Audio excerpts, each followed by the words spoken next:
2024 की बाप दादा की साकार वाणी है। मुरली के सार में बाबा ने कहा, मीठे बच्चे, पावन बनने के लिए, पावन बनने के लिए याद की यात्रा बहुत जरूरी है। याद की यात्रा बहुत जरूरी है। यही मुख्य सब्जेक्ट है। यही मुख्य सब्जेक्ट है। याद की यात्रा मुख्य सब्जेक्ट क्यों है? क्योंकि विकर्म भी एक गो से विनाश होंगे और शक्तियां भी उसी से आएगी। ज्ञान से शक्ति नहीं आएगी।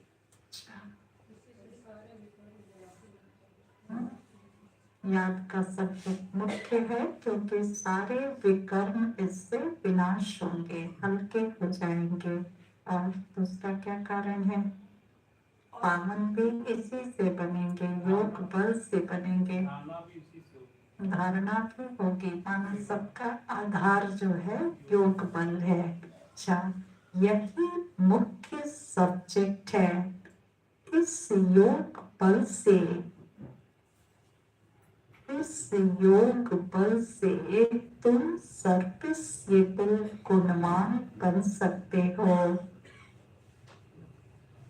इस योग बल से तुम सर्विसेबल गुणवान बन सकते हो। माना धारणा के लिए और सर्विस के लिए भी योग बल ही आधार है।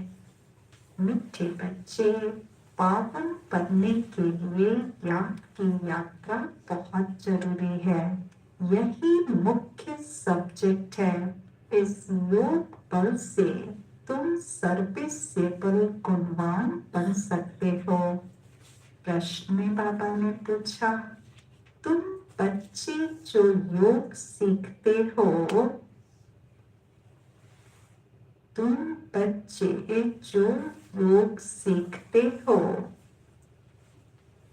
यही सबसे निराला योग है। कैसे? यही सबसे निराला योग है। कैसे? तुम बच्चे जो योग सीखते हो, यही सबसे निराला योग है। कैसे? यह कोई ऑर्डिनरी इंसान का समझाया हुआ योग नहीं है, स्वयं भगवान समझाते हैं।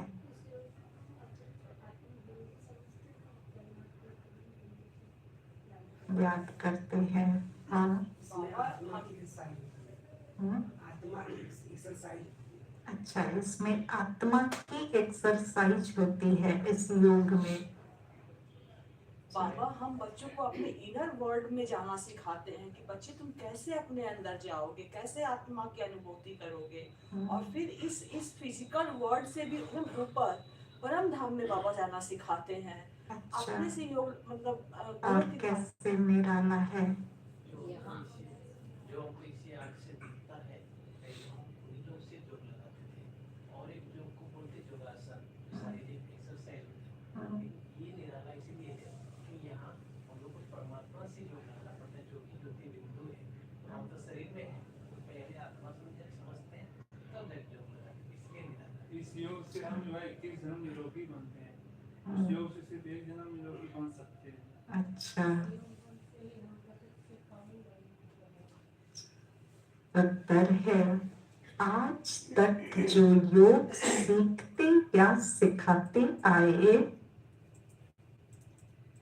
आज तक जो योग सीखते या सिखाते आए, वह मनुष्यों के साथ योग जुटा। वह मनुष्यों के साथ योग जुटा। योग मनुष्य के साथ कैसे जुटा? बुद्धि उन्हीं से जुड़ी ना, शरीर से जुड़ी। हाँ, देवी देवताओं को या धर्म पिताओं को भी याद करते हैं, जैसे क्राइस्ट को याद करते हैं, बुद्ध को भी याद करते हैं। तो मनुष्य का मनुष्य के साथ ये योग है। लेकिन अभी हम निराकार के साथ योग लगाते हैं, लेकिन अभी हम निराकार के साथ योग लगाते हैं। निराकार आत्मा, निराकार आत्मा निराकार पाप को याद करे, निराकार पाप को याद करे। यह है सबसे निराली बात, यह है सबसे निराली बात। दुनिया में कोई भगवान को याद भी करते तो बिगर परिचय, दुनिया में कोई भगवान को याद भी करते तो बिगर परिचय। ऑक्यूपेशन के बिना, ऑक्यूपेशन के बिना किसी को याद करना, किसी को याद करना, यह भक्ति है, यह भक्ति है। ज्ञानवान बच्चे परिचय सहित याद करते हैं, ज्ञानवान बच्चे परिचय सहित याद करते हैं। ओम शांति। विस्तार से सुनेंगे। रूहानी बाप बैठ बच्चों को समझाते हैं। बच्चों को पहले पहले तो बाप का परिचय मिला है। छोटा बच्चा पैदा होता है तो उनको पहले पहले माँ बाप का परिचय मिलता है। तुम्हारे में भी नंबरवार पुरुषार्थ अनुसार है, जिनको रचता बाप का परिचय मिला है। यह भी बच्चे जानते हैं, उच्च से उच्च बाप ही है, उनकी ही महिमा बतानी है। महिमा गाते भी हैं। क्या महिमा गाते हैं भक्ति मार्ग में? परमात्मा के जो ऊंचे से ऊंचा भगवान है, उनकी महिमा गाते हैं। क्या कहते हैं? तेरा नाम, तेरा तो सर्वव्यापी तो महिमा नहीं हुई ना, वो तो ज्ञानी हो गई। तुम ही हो माता पिता, तुम ही हो कहते हैं। ऊंचा तेरा नाम, ऊंचा तेरा धाम, ऐसे गाते हैं। और क्या महिमा गाते हैं? पतित पावन के रूप में महिमा गाते हैं। अच्छा, शिवाय नमः कहते हैं, ये भी तो महिमा हुई ना। शिवाय नमः, ब्रह्मा नमः, विष्णु नमः शोभता नहीं, शिवाय नमः शोभता है। ब्रह्मा देवता नमः, विष्णु देवताय नमः अक्षर शोभता है। उन्हों को देवता कहना पड़े, ऊंचे ते उच्च है भगवान। जब कोई आते हैं तो पहले पहले पाप की महिमा जरूर बतानी है। वह सुप्रीम पाप है। बच्चे भूल जाते हैं कि बाप की महिमा कैसे सुनाए। परिचय देने में बच्चे जो है बाबा की महिमा करना भूल जाते हैं। ठीक है, आत्मा का परिचय देते हैं, परमात्मा का परिचय देते हैं, समय का नॉलेज देते हैं, शक्तियों के बारे में बताते हैं, लेकिन बाबा की महिमा करना भूल जाते हैं। क्योंकि बाबा की महिमा करने से क्या होगा? नए जो आएंगे उनके सामने बाबा की यदि महिमा करो तो क्या होगा? वो बाबा की तरफ खींचेंगे, उनको कशिश होगी। और क्या होगा? उनको अपने उच्च होने का पता चलेगा, अपने ईश्वरीय खानदान का, कुल का पता चलेगा कि इतने ऊंचे बाप के हम बच्चे हैं। ये रियलाइज होगा। होगा ना।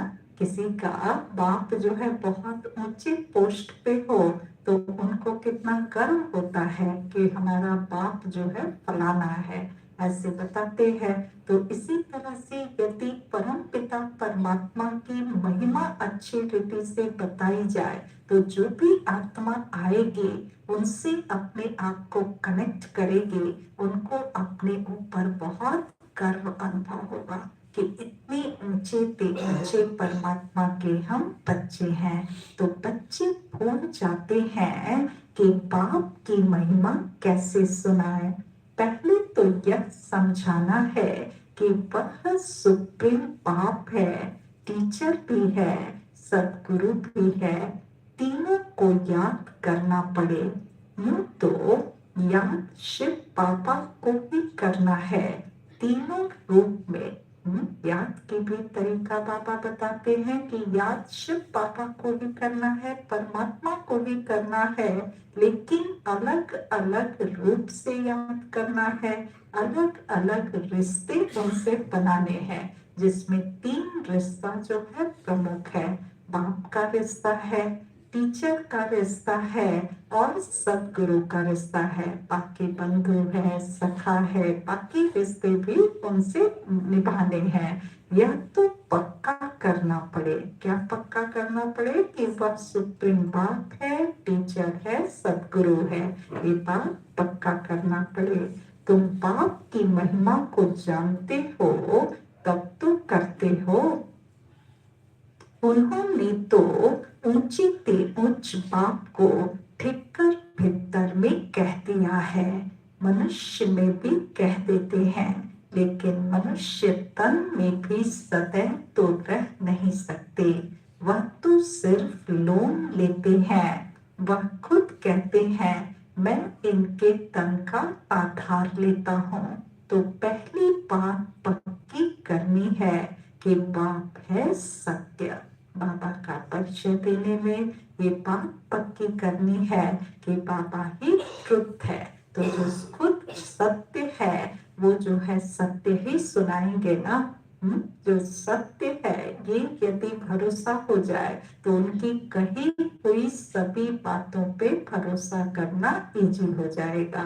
तो परमात्मा ट्रुथ है, सत्यम शिवम सुंदरम है, ये बात जो है पक्की करानी है। वही सत्य नारायण की कथा सुनाते हैं। नर से नारायण सत्य बाप ने बनाया है। सत्युग में इन लक्ष्मी नारायण का ही राज्य था। वह कैसे बने, किसने बनाया, कब कथा सुनाई, ये सारी बातें पूछनी है कि सत्युग में जिन लक्ष्मी नारायण का राज्य था वो कब बने, कैसे सत्यनारायण की कथा कब उन्होंने सुनी, ये बातें समझानी है। कब राजयोग सिखाया, यह सब तुम अभी समझते हो। और सब योग होते हैं मनुष्यों के साथ। ऐसा होता नहीं जो मनुष्य का योग निराकार के साथ हो। वह भी परिचय से दुनिया में मनुष्य जो है यदि निराकार परमात्मा को या शिव को याद भी करते हैं, लेकिन शिव को पूरी अच्छी रीति जानते नहीं। ना ही नाम जानते हैं, ना ही देश जानते हैं, ना काल जानते हैं, कुछ भी नहीं जानते। ना उनके कर्तव्यों को जानते हैं, ना उनकी महिमा को जानते हैं। तो शिव को याद करने से क्या फायदा? उनसे होने वाली प्राप्तियों को भी नहीं जानते कि परमात्मा को याद करने से हमें क्या क्या मिलेगा, ये भी नहीं जानते। तो बिना परिचय के जानने से कोई फायदा नहीं। आजकल भक्त शिव से योग लगाते हैं, पूजा करते हैं, परंतु जानते उनको कोई नहीं। यह भी नहीं समझते कि प्रजापिता ब्रह्मा जरूर साकार दुनिया में होगा। मुझे हुए हैं, समझते हैं प्रजापिता ब्रह्मा तो पहले सतयुग में होना चाहिए। अगर सतयुग में प्रजापिता ब्रह्मा हो तो फिर सूक्ष्म पतन में क्यों दिखाया है?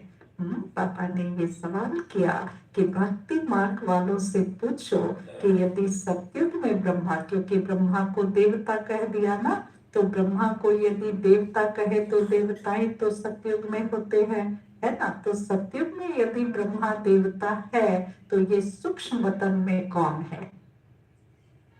सूक्ष्म वतन में कौन होगा? अर्थ नहीं समझते। यह साकार है कर्म बंधन में। जो प्रजापिता ब्रह्मा है उनका साकार स्वरूप जो दिखाया है वो कर्म बंधन वाला स्वरूप है, अर्थात पुरुषार्थी ब्रह्मा है। यह साकार है कर्म बंधन में, वह सूक्ष्म है कर्मातीत। यह ज्ञान कोई में भी नहीं है। ज्ञान देने वाला एक बाप ही है। वह जब आकर ज्ञान दे तब तुम दूसरों को सुनाओ। बाप का किसको परिचय देना बहुत सहज है, अल्प पर ही समझाना है। यह सभी आत्माओं का बेहद का पाप है। बाबा का परिचय में ये जरूर बताना है कि हर धर्म की जो आत्माएं हैं उनका एक ही पाप है। सभी आत्माओं का एक ही बेहद का पाप है। किसको परिचय देने में कोई तकलीफ नहीं है, बहुत सहज है, परंतु निश्चय नहीं, प्रैक्टिस नहीं तो किसको समझा नहीं सकते, किसको ज्ञान नहीं देते तो गोया अज्ञानी है। बाबा ने कहा यदि ज्ञान हम बांट नहीं रहे हैं, किसी को बाबा का परिचय देना मुश्किल हो रहा है, अभ्यास भी नहीं करते हैं, तो ये जो है क्या कहा जाएगा कि ज्ञान है नहीं। ज्ञान है और बांटा नहीं तो वो ना के बराबर हो गया। ज्ञान नहीं तो भक्ति है ना, माना ज्ञान सुन रहे हैं, यहाँ रोज आ रहे हैं, पर उसका मनन चिंतन करके उसको जो है अपना नहीं बना लिया, डिस्क्राइब नहीं कर सकते, किसी को बांट नहीं सकते, तो जैसे भक्त ठहरे। भक्ति में भी तो ऐसे ही करते हैं ना, रोज जो है नियम प्रमाण करते हैं, तो मुरली सुनना भी नियम प्रमाण हो गया कि माना सुनते भी हैं और किसी को कुछ बता भी नहीं सकते हैं, तो जैसे भक्ति हो गई। देह अभिमान है, ज्ञान होगा ही देही अभिमानी में। ज्ञान कब आएगा? जब हम आत्माभिमानी देही अभिमानी होने का अभ्यास करें। हम आत्मा है, हमारा बाप परम पिता परमात्मा वही बाप टीचर सदगुरु भी है, प्रजापिता ब्रह्मा भी है ना। बाप ने प्रजापिता ब्रह्मा का ऑक्यूपेशन भी बताया है, तो अपना भी ऑक्यूपेशन बताया है। दोनों का ऑक्यूपेशन क्या है? प्रजापिता ब्रह्मा का ऑक्यूपेशन बाबा ने बताया हुआ है और अपना भी ऑक्यूपेशन बताया हुआ है। क्या है ऑक्यूपेशन दोनों का? शिव बाबा का तो ऑक्यूपेशन पतित पावन पतित से पावन बनाने का है, और ब्रह्मा बाबा का ऑक्यूपेशन क्या होगा? ब्राह्मण धर्म की ब्राह्मणों को एडॉप्ट करना। एडॉप्ट करने का मीडियम बनते हैं, माध्यम बनते। हम एडॉप्ट तो शिव बाबा के ही होते हैं, है ना। शिव बाबा हमको एडॉप्ट करते हैं, लेकिन ब्रह्मा द्वारा करते हैं। तो ये जो है दोनों का फर्क है। तो मनुष्य ने तो शिव और शंकर को मिलाकर एक कर दिया है। कहते हैं शंकर ने आंख खोली तो विनाश हो गया। अब विनाश तो बॉम्ब से, नेचुरल कैलामिटी से होता है। शिव शंकर महादेव कहते हैं यह चित्र कोई यथार्थ नहीं है, यह सब भक्ति मार्ग के चित्र है। शिव और शंकर को मिलाकर के महादेव का जो चित्र बना देते, ये सब भक्ति मार्ग के चित्र हैं। वहाँ ऐसी कोई बात नहीं। प्रजापिता ब्रह्मा भी देहधारी है। कितने ढेर बच्चे हैं, तो यह सब चित्र पूजा के लिए ही है। जो भी चित्र बनाते हैं, क्योंकि बाबा तो विचित्र है ना, बाबा को तो कोई चित्र है नहीं, तो योग के लिए चित्र की दरकार नहीं होती है ना। योग जो है विचित्र आत्मा का विचित्र बाप के साथ योग है, ये मन बुद्धि का योग है। तो जो भी चित्र बनाते हैं तो समझो जैसे भक्ति उसकी कर रहे हैं। तो बाबा ने कहा कि यह सब चित्र पूजा के लिए ही है। बाप ने समझाया है यह व्यक्त वह अव्यक्त, व्यक्त ब्रह्मा बाबा और अव्यक्त ब्रह्मा बाबा जब अव्यक्त बने हैं तो फरिश्ता हो जाते हैं। मूल वतन सूक्ष्म वतन दोनों ही हैं जरूर, सूक्ष्म वतन में भी जाते हैं। बाप ने समझाया है प्रजापिता ब्रह्मा जो मनुष्य है वही फरिश्ता बनता है। जो यहाँ साकार में मनुष्य है, कर्म बंधन में है, वही जब कर्मातीत बनता है तो फरिश्ता बन जाता है। फिर राजाई का भी उसमें दिखाया है। फिर यह राज्य करेंगे। सूक्ष्म वतन के चित्र न हो तो समझाने में मुश्किलात हो। वास्तव में बाबा ने कहा सूक्ष्म वतन जैसी कोई चीज तो होती नहीं, बट फिर भी संगम पर सूक्ष्म वतन क्रिएट किया जाता है। क्योंकि यदि संगम पर सूक्ष्म वतन का चित्र न दिखाए, अर्थात सूक्ष्म वतन में ब्रह्मा विष्णु शंकर इनको न दिखाए, तो तीनों का ऑक्यूपेशन न पता चले कि कर्मातीत ब्रह्मा क्या करते हैं, साकारी ब्रह्मा क्या करते हैं, और विष्णु का कहाँ क्या रोल है और शंकर का क्या रोल है, क्या उनका परिचय है, ये सब पता ही नहीं पड़े। तो इसलिए सूक्ष्म वतन क्रिएट करते हैं। तो सूक्ष्म वतन के चित्र न हो तो समझाने में मुश्किलात हो। वास्तव में विष्णु का चतुर्भुज रूप भी है नहीं। हाँ, हम बच्चे ज्ञान के आधार से कह सकते हैं ना कि कोई चतुर्भुज तो हो ही नहीं सकता, लेकिन भक्ति मार्ग वालों को समझना है, क्योंकि हम जब आते हैं तो पहली बार आते तो भक्ति जरूर करके ही आते हैं, क्योंकि बिना भक्ति किए तो भगवान भी नहीं मिल सकते। तो जरूर भक्ति हमने भी की हुई है। तो भक्ति मार्ग में विष्णु का रूप देखा हुआ है, तो उसी रूप में यहाँ भी दिखा करके समझाया जाता है। विष्णु का अर्थ समझाया जाता है कि ये प्रवृत्ति मार्ग के हैं। दो भुजा जो है लक्ष्मी की है, तो दो भुजा नारायण की है। तो बाबा ने कहा कि वास्तव में विष्णु का चतुर्भुज रूप भी है नहीं, यह है भक्ति मार्ग के चित्र। बाप समझाते हैं आत्मा को ही पतित से पावन बनना है, पवित्र बनकर चली जाएगी अपने धाम। आत्माएं निराकारी दुनिया में रहती हैं, साकारी है यहाँ। बाकी सूक्ष्म वतन की कोई मुख्य कहानी है नहीं, सूक्ष्म वतन की कोई भी ऐसी मुख्य कहानी है नहीं। सतयुग की कहानियां हो सकती है, त्रेता की भी कहानी बन सकती है, लेकिन सूक्ष्म वतन की कोई कहानी नहीं।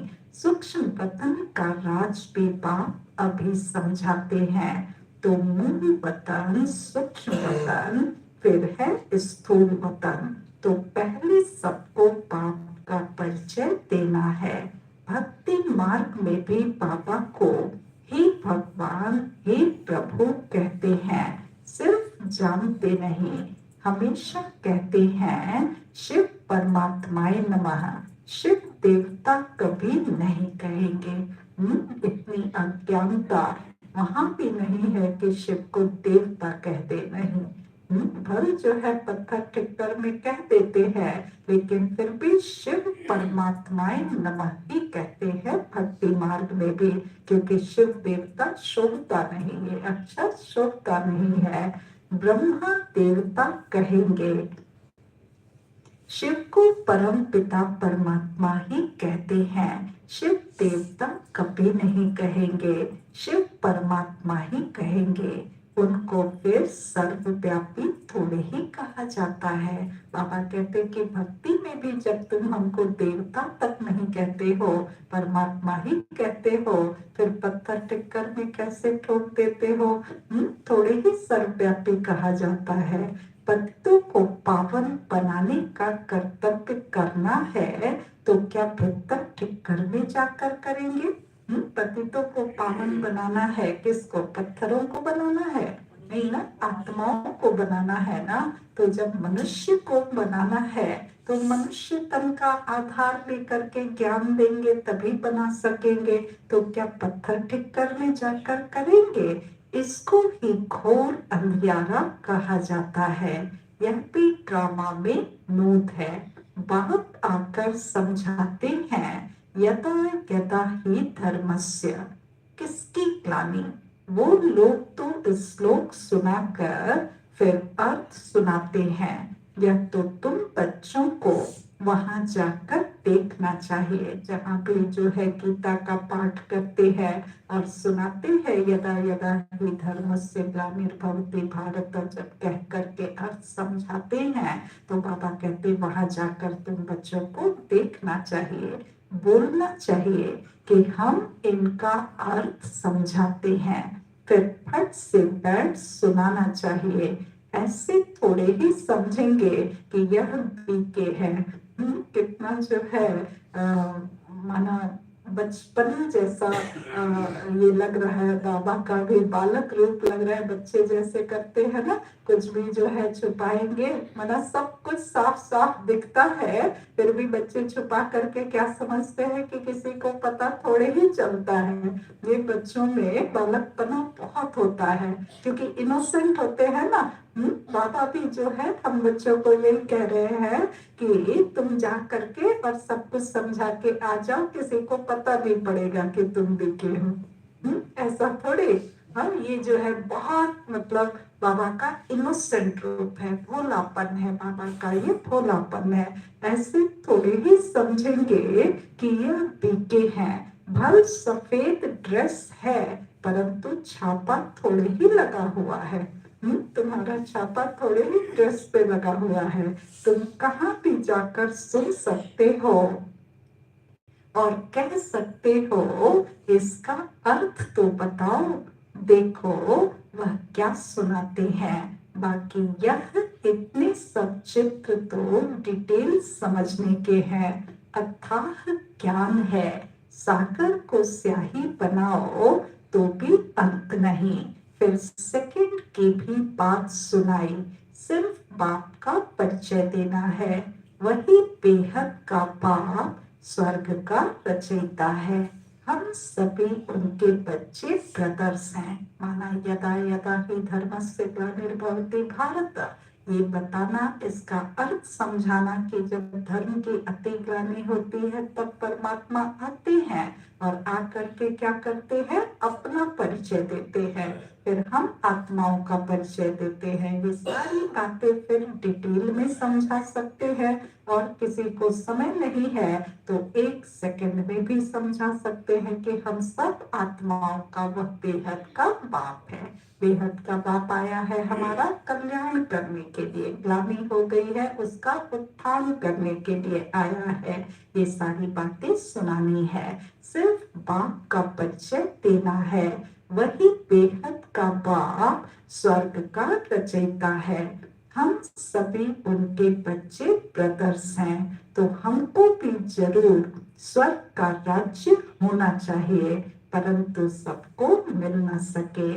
बाप आते ही हैं भारत में और भारतवासी ही स्वर्गवासी बनते हैं। दूसरे तो आते ही पीछे हैं। यह तो बहुत सहज है परंतु समझते नहीं हैं। बाबा को तो वंडर लगता है। बाबा को वंडर लगता कि कितनी छोटी सी बात है कि हम आत्मा है और हमारा पिता परमात्मा है। हाँ, बहुत छोटी बात है ना, ये समझना क्या मुश्किल है। लेकिन बाबा को वंडर लगता कि इतना भी बच्चे क्यों नहीं समझ पाते हैं, क्योंकि सभी तो आते नहीं। यदि समझ जाए तो कौन छोड़े, स्वर्ग का रचयिता है परमात्मा और स्वर्ग की राजाई हमको देने आया है। ये बात यदि सब लोग समझ जाए तो कोई छोड़ेगा? स्वर्ग की राजाई कोई छोड़ेगा? कोई नहीं छोड़ेगा। लेकिन बाबा को वंडर लगता कि इतना भी नहीं समझते। फिर बाबा जो है आज एक विशेष ग्रुप को जो है वो संबोधित कर रहे हैं कि उनको जो है जाकर के ज्ञान सुनाना है। हाँ, क्योंकि उनको ज्ञान सुनाना, ज्ञान मिलाना बहुत टफ है, बहुत टफ है। लेकिन फिर भी बाबा की आस है और बाबा जानते हैं कि ऐसे बच्चे भी जो भारत को पतित बनाने में जिनका बहुत अहम रोल रहा है, वो भी एक दिन आकर के सुनेंगे। तो बाबा ने कहा एक दिन कणिकाएं आदि भी आकर सुनेंगे, पिछाड़ी में आने वाले तीखे हो जाएंगे, वहां भी कोई जाकर सर्विस कर सकते हैं। बहुतों को लज्जा आती है, देह अभिमान बहुत है। बाबा कहते हैं वेश्याओं को भी समझाना है। भारत का नाम भी उन्होंने ही गिराया है। इसमें मुख्य चाहिए योग बल।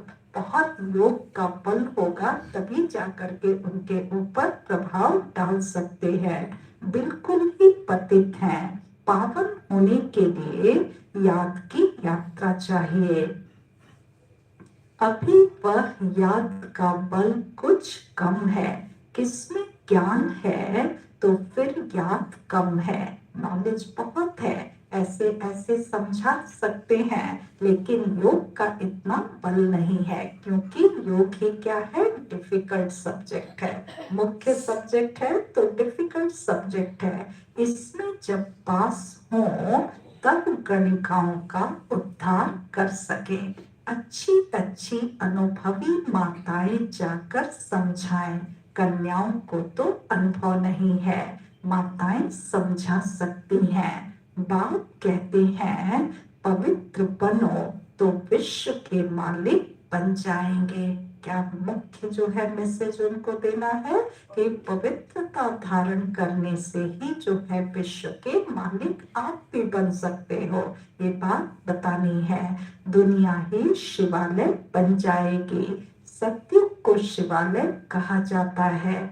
वहाँ अथाह सुख है। उन्हों को भी ऐसे समझाओ कि बाप कहते हैं अब प्रतिज्ञा करो पवित्र बनने की। सबसे ये मुख्य प्रतिज्ञा जरूर करानी है कि पवित्र जरूर बनना है। ऐसे पतितों को पावन बनाने की तलवार बहुत तीखी चाहिए। ऐसे पतित जो गिरे हैं उनको जो है पावन बनाने के लिए ज्ञान का तलवार, योग का धार बहुत मजबूत चाहिए, तीखी चाहिए। इसमें शायद अभी देरी है, समझाने में भी नंबर वार है। सेंटर पर रहते हैं, बाबा जानते हैं सब एक रस नहीं है। सर्विस पर जो जाते हैं उनमें रात दिन का फर्क है। तो पहले जब किसको समझाओ तो बाप का ही परिचय दो, बाप की ही महिमा करो। इतने गुण सिवाय बाप के और किसके हो नहीं सकते। वही गुणवान बनाते हैं। बाप ही सत्युग की स्थापना करते हैं। अभी यह है संगम योग, जबकि तुम पुरुषोत्तम बन रहे हो। तुम आत्माओं को बैठ समझाएंगे। यह तो समझाते हो आत्मा का ही शरीर है। हाँ, शरीर की आत्मा नहीं है, आत्मा का शरीर है। माना हम आत्मा है और हमें ये शरीर मिला हुआ है, ये समझाना है। कहाँ तक कोई समझते हैं या शक्ल से मालूम पड़ता है। किसी को जो भी बात हम समझा रहे हैं, बता रहे हैं, वो कहाँ तक इस बात को समझ पा रहे हैं, ये उनके चेहरे के एक्सप्रेशन से समझ आ जाता है कि बुद्धू जैसा बैठा है या सारी बात इंटरेस्ट लेकर के सुन रहा है, समझ रहा है। समझेगा तो काम हिलाएगा, उसमें अपनी हामी भरेगा, तो ये सारी बातें समझ आ जाती हैं। कोई मोटी होते हैं तो सारी शक्ल ही बदल जाती है। मोटी होते हैं माना कि उनका मूड का फ्लक्चुएशन बहुत ज्यादा।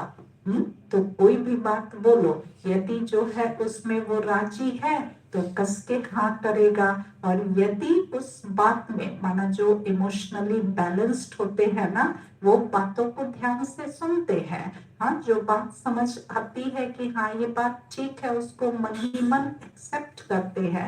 और जो बात लगती है, मान लो कोई हमें कोई बात सुना रहा तो सारी बात थोड़ी ही अच्छी लगेगी, कुछ बातें अंदर ही अंदर लगेगा कि ये ठीक नहीं है, तो उसको अंदर ही अंदर जो है मेंटली रिजेक्ट कर देंगे। लेकिन जो मोटी होंगे वो क्या करेंगे?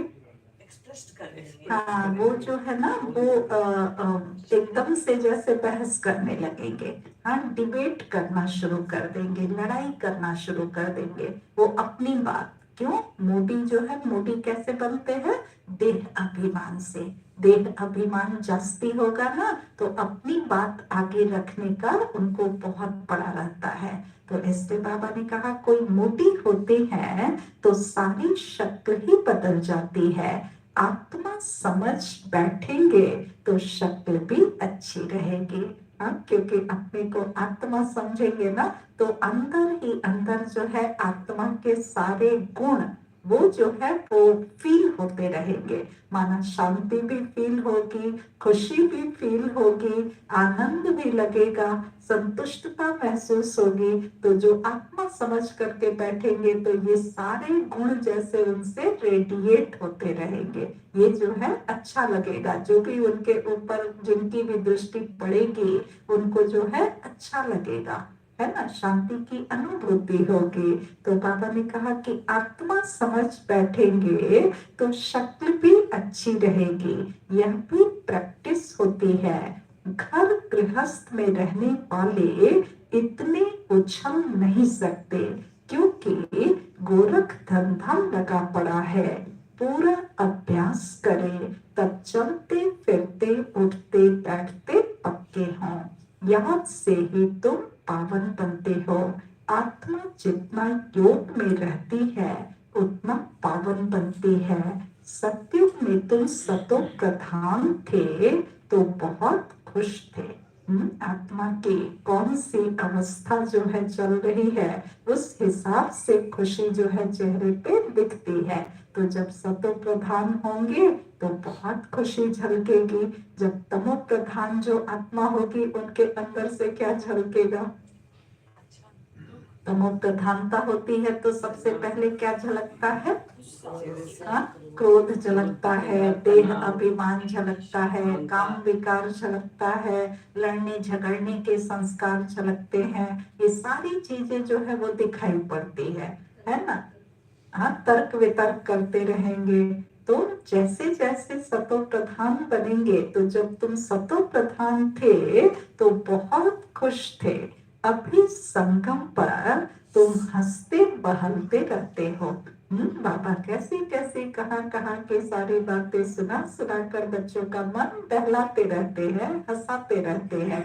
क्योंकि जानते हैं, क्या जानते हैं कि सब बहुत कलयुग से दुखी आत्माएं आई हुई हैं। तो बच्चों को बहलाना, हंसाना ये बाबा का ये भी काम है ना। बेहद का बाप मिला, बाकी क्या चाहिए?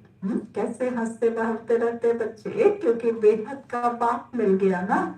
इतना थाट जो है बच्चों की हो जाती है कि बाप के जो है इस उम्र में भी बाबा के गोद में हम चढ़े रहते हैं। हाँ, तो ये भी हंसने की बात है, बहलने की बात है, खुश होने की बात है ना। तो इस तरह से बेहद का बाप मिला, बाकी क्या चाहिए? बाप पर तो कुर्बान होना है। साहूकार कोई मुश्किल निकलते हैं, गरीबों को ही मिलता है। ड्रामा ही ऐसा बना हुआ है। क्यों गरीबों का ही ऐसा पार्ट है? क्योंकि ड्रामा में ऐसे ही बना हुआ है। साहूकार कोई मुश्किल आते हैं, धीरे धीरे वृद्धि को पाते रहेंगे। कोटों में कोई विजय माला का दाना बनते हैं, बाकी प्रजा तो बननी ही है नंबर वार। कितने ढेर बन जाएंगे, साहूकार गरीब सब होंगे। प्रजा बनने में जो है कोई मुश्किल नहीं है, क्योंकि उसमें क्या करना है, सिर्फ सुनना है। दूसरों से सुनते रहते हैं। यदि सुना तो प्रजा में आ जाएंगे, लेकिन सुन करके उसको जो है मंथन करना, धारण करना, योग करना, ये सारी चीज करने में मेहनत है ना। तो साहूकार भी सुन लेंगे, लेकिन जो है उसको मानेंगे नहीं, और मानेंगे यदि मान लो मान लिया तो धारण नहीं करेंगे, चलेंगे नहीं उस पे, तो साहूकार भी प्रजा में जाएंगे। क्योंकि पकड़ पकड़ करके तो सबको सुना ही दिया जाता है ना, चाहे वो सुने ना सुने। बच्चों का काम, ब्राह्मणों का काम क्या है, कथा वाचन सब जगह करना। तो साहूकारों को भी पकड़ करके सुना देते हैं। तो जो थोड़ा भी समय दे के सुन लिया ना, वो भी जो है त्रेता की अंतिम सीढ़ी पर आ ही जाएगा, प्रजा में आ ही जाएगा। लेकिन यदि वो खुद से इंटरेस्ट लेकर के पुरुषार्थ करेगा, तब जाकर के सीढ़ी ऊपर चढ़ सकेगा। तो 33 करोड़ के काउंटिंग में कोई भी आ सकता, जो भी थोड़ा सा समय देके ज्ञान सुना। लेकिन ऊपर चढ़ने के लिए या सतयुग में आने के लिए, 9 लाख में आने के लिए, पहली सीढ़ी पर आने के लिए पुरुषार्थ बहुत करना पड़े, बहुत करना पड़े। तो बाबा ने कहा कि प्रजा तो बननी ही है नंबरवार, कितने ढेर बन जाएंगे, साहूकार गरीब सब होंगे। यह पूरी राजधानी स्थापन हो रही है, बाकी सब अपने अपने सेक्शन में चले जाएंगे, बाकी धर्म की आत्माएं अपने अपने सेक्शन में जाएंगी।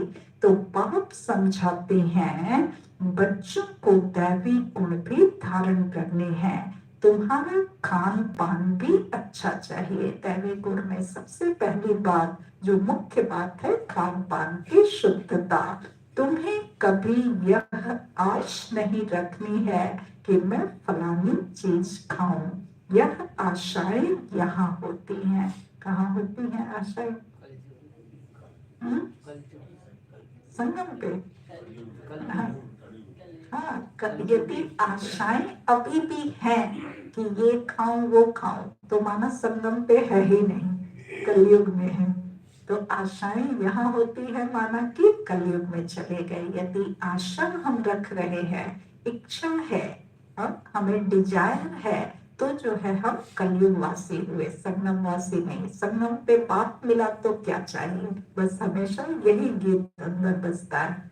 संगम पे है, माना हमेशा आत्मा याद रहे और परमात्मा याद रहे, और बेहद का बाप मिला, पाना था सो पा लिया। यदि ये हमेशा अंदर गीत बजता है तो हम संगम पे हैं। ये चाहिए वो चाहिए यदि अंदर लगा है तो समझना चाहिए कलयुग में है। तो बाबा ने कहा कि यह आशाएं क्या होती हैं। बाबा के बड़े बड़े वानप्रस्थियों के आश्रम देखे हुए हैं। ब्रह्मा बाबा जो है वानप्रस्थियों का आश्रम भी देखे हुए हैं। तो बाबा ने वहां देखा कि बड़ी शांति से रहते हैं।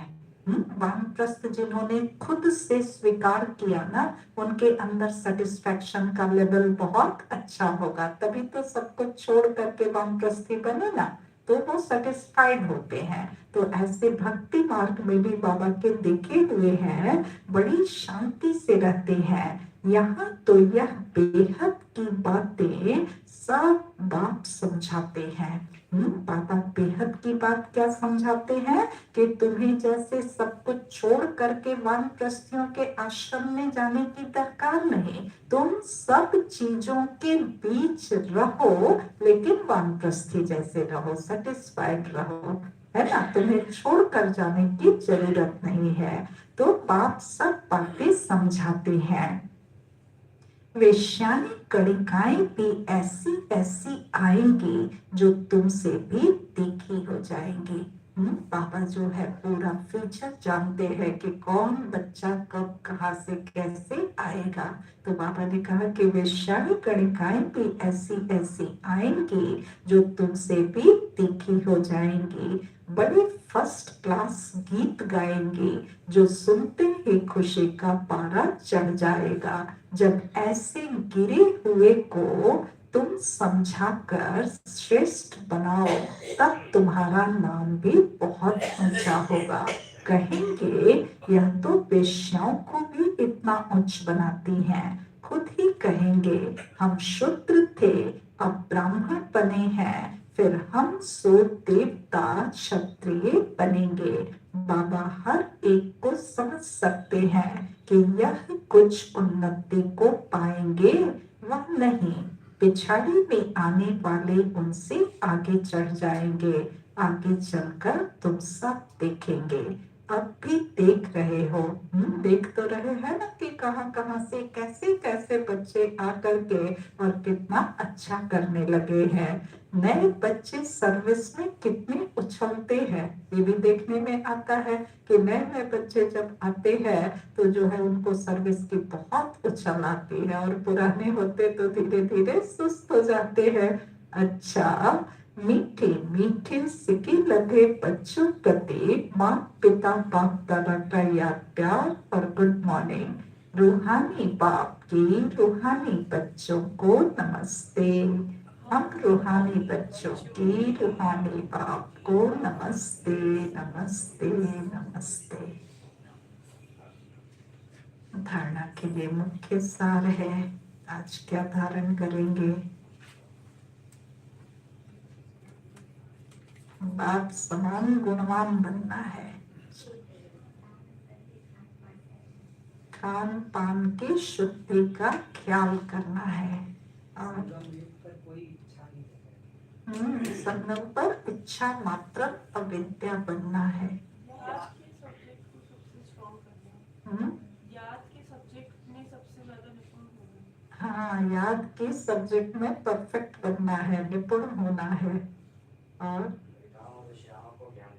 हाँ, लेकिन भाइयों को नहीं जाना है। ये बात आज मना, भाइयों को नहीं जाना, ये लाइन भर नहीं कहा बाबा ने, लेकिन जो है बाबा ने कहा है कि कन्याएं जो है अनुभवी नहीं है, इसलिए कन्याओं को भी नहीं जाना है, भाइयों को भी नहीं जाना है, माताओं को जाना है। माताएं अनुभवी हैं, माताओं को हर एक बात का अनुभव है, इसलिए माताएं जाकर समझाएं तो बेहतर हो, है ना। और निकाय उसी शब्द का पर्यायवाची है क्या? ना, पर्यायवाची हमें नहीं लगता, एग्जैक्ट हम भी नहीं जानते, इसलिए एक्सप्लेन नहीं किया। विषय तो पता है, गणिकाएं जैसे लगता है जैसे रिजेक्टेड, दलित, माना कि जिनको कोई पूछता ना हो, नीचे, है ना। हाँ, गणिकाएं उस संबंध में बाबा यूज करते हैं। गणिकाएं, अहिल्याएं, वेश्याएं, हाँ, तीन तरह से बाबा तीन कैटेगरी बताते हैं। तो अहिल्याएं किसको कहेंगे? अहिल्या को भी शायद वो रिजेक्ट कर दिया, मैंने श्राप दे दिया तो पत्थर बन गई, तो ऐसे श्रापित कुछ होंगे, कुछ जो है नेग्लेक्टेड होंगे। गणिकाएं आई थिंक नेग्लेक्टेड कहना चाहिए। हाँ हाँ, उपेक्षित, हाँ, नेग्लेक्टेड का हिंदी उपेक्षित, हाँ, जिनको कोई नहीं पूछता है ना, तो उनको भी। और आपका परिचय देने के लिए हाँ, जिनका योग बहुत अच्छा होगा वही औरों को अच्छी रीति समझा सकेंगे। आपका परिचय देने के लिए बाबा ने तीनों रूप को बताया कि हमारा बाप सुप्रीम बाप भी है, सुप्रीम टीचर भी है, सुप्रीम सदगुरु भी है। और तीनों बताते हुए बाप के गुणों की महिमा जरूर करनी है। आज बाबा ने एडिशनल पॉइंट ये दिया है कि बाप के परिचय में बाप की महिमा जरूर बताओ, सो दैट सबको ग्रेट फीलिंग हो, है ना। बाप की महिमा बताने से ना आत्माएं बहुत ग्रेट अपने आप को फील करती है। उसमें तो बाबा ने कहा कि वो सर्व गुणों में अनंत है, उसकी महिमा अनंत है। इसके लिए एग्जाम्पल भी है कि जो है जैसे पूरे समुद्र को स्याही बनाओ, पृथ्वी को कागज बनाओ, सारे जंगल की लकड़ियों को कलम बनाओ, तो भी इस बात की महिमा लिखी नहीं जा सकती। और बाबा पिछले 2 मुरलियों में 32 गुणों वाली फोटो की भी बात बाबा ने की कि ये फोटो भी जरूर समझो और रखो साथ में। अच्छा, पहली पॉइंट है पतितों को पावन बनाने की सेवा करो। पतितों को पावन बनाने की सेवा करो। गणिकाओं वेश्याओं को ज्ञान दो। गणिकाओं वेश्याओं को ज्ञान दो। गिरे हुए को उठाओ। गिरे हुए को उठाओ। उनका उद्धार करो। उनका उद्धार करो। तब नाम पाला हो। तब नाम पाला हो।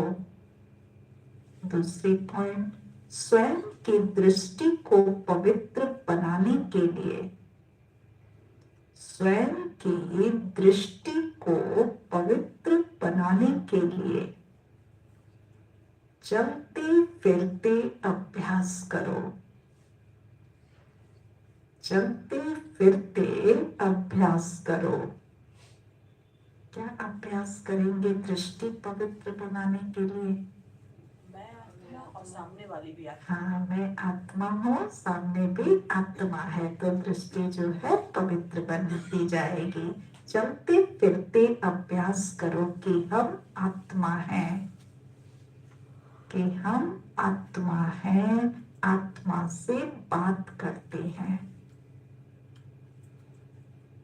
आत्मा से बात करते हैं। बाप की याद में रहो। बाप की याद में रहो तो पावन बन जाएंगे। तो पावन बन जाएंगे। वरदान दिया बाबा ने, अनादि स्वरूप की स्मृति द्वारा, अनादि स्वरूप की स्मृति द्वारा संतुष्टता का अनुभव करने और कराने वाले, संतुष्टता का अनुभव करने और कराने वाले संतुष्ट मणि भव, संतुष्ट मणि भव। अनादि स्वरूप की स्मृति द्वारा संतुष्टता का अनुभव करने और कराने वाले संतुष्ट मणि भव। स्पष्टीकरण है, अपने अनादि और आदि स्वरूप को स्मृति में लाओ। अपने अनादि और आदि स्वरूप को स्मृति में लाओ और उसी स्मृति स्वरूप में स्थित हो जाओ और उसी स्मृति स्वरूप में स्थित हो जाओ तो स्वयं भी स्वयं से संतुष्ट रहेंगे। तो स्वयं भी स्वयं से संतुष्ट रहेंगे और औरों को भी संतुष्टता की विशेषता का अनुभव करा सकेंगे और औरों को भी संतुष्टता की विशेषता का अनुभव करा सकेंगे। और संतुष्टता का कारण होता है, असंतुष्टता का कारण होता है, असंतुष्ट कोई क्यों होता है? डिजायर नहीं पूरी होती उसकी। अज्ञानता भी अज्ञानता अंधकार भी है। तो एक तो देह अभिमान से, लेकिन मुझको ज्यादा लगता है अज्ञानता के कारण। अज्ञानता के कारण हाँ, ये भी कम होती है तो भी प्राप्ति नहीं होती, प्राप्तियों और व्यासनाओं को ज्ञान करते हैं। प्यास अधूरी रहती है इसलिए। अच्छा, उनमें राग असंतुष्टता का कारण होता है अप्राप्ति। अप्राप्ति आपका स्लोगन है, आपका स्लोगन है, पाना था वो पा लिया, पाना था वो पा लिया। बाप का बनना, बाप का बनना अर्थात वर्षे का अधिकारी बनना, वर्षे का अधिकारी बनना। ऐसी अधिकारी आत्माएं सदा भरपूर, ऐसी अधिकारी आत्माएं सदा भरपूर संतुष्ट मणि होंगी, संतुष्ट मणि होंगी। स्लोगन है, बाप समान बनने के लिए, बाप समान बनने के लिए समझना, चाहना और करना, समझना, चाहना और करना, इन तीनों की समानता हो, इन तीनों की समानता हो। पाप समान बनने के लिए समझना, चाहना और करना, इन तीनों की समानता हो। और व्यक्ति साइलेंस द्वारा डबल लाइट फरिश्ता स्थिति का अनुभव करो। आज का अभ्यास क्या करना है? वरदानी रूप से सेवा करने के लिए पहले स्वयं में शुद्ध संकल्प धारण करो। सारा दिन शुद्ध संकल्पों के सागर में लहराते रहो और जिस समय चाहे शुद्ध संकल्पों के सागर के तले में जाकर साइलेंट स्वरूप हो जाओ। आपकी यह डीप साइलेंस स्थिति वायुमंडल का परिवर्तन कर देगी और आप स्वयं को डबल लाइट फरिश्ता अनुभव करेंगे। क्या कहा बाबा ने? वरदानी रूप से सेवा करने के लिए क्या करो? शुद्ध संकल्प करो। हमेशा जो है शुद्ध संकल्पों की लहरों में लहराते रहो और बीच बीच में डीप में जा करके शुद्ध संकल्पों के सागर में लहराते रहेंगे तो क्या होगा? संकल्प जो है कम हो जाएंगे। शुद्ध संकल्प हमेशा, पॉजिटिव संकल्प हमेशा कम होते हैं, ज्यादा नहीं होते, जास्ती नहीं होते। तो जब कम संकल्प रहेंगे तो बीच बीच में क्या होगा? डीप साइलेंस भी होगा, है ना। बहुत जास्ती जो है वो बोलते रहेंगे, सोचते रहेंगे तो क्या होगा?